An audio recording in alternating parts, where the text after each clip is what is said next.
Hello साथीहरु, आज मैले तपाईहरुलाई चट्टपिरो अमिलो नुनिलो अचार बनाउन सिकाउन गएको छु। कतिपयलाई त यो के हो भन्ने कुरा थाहा छ, तर पहिलो चोटी तपाईले हेर्दै हुनुहुन्छ भने मैले तपाईलाई सुक्खा अचार बनाउन सिकाउन गइरहेको छु। म त्यति जान्ने त होइन, मैले आफ्नै अनुसार यो अचार बनाएको हो। तपाईहरु संसारको जुन कुनामा बसेर पनि यो अचार बनाउन सक्नुहुन्छ र यसको स्वाद लिन सक्नुहुन्छ। कहिले कहिले खाना नमिठो हुँदाखेरि यो अचार मिसाएर खान सक्यो भने पनि तपाईको खानाको स्वाद अर्कै हुन्छ।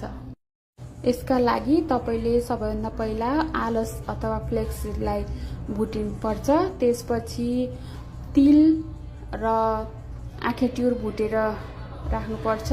त्यसपछि बोके जिरा, त्यसपछि करी लिफ, कसैले तेल युज गर्न पनि सक्नुहुन्छ यसलाई।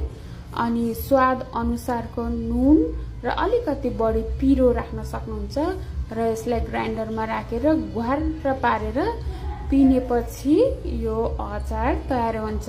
एउटा कुरा त भन्नै बिर्सेछु, 2 वटा जति कागती पनि निचेर राखेको छु है मैले यसमा।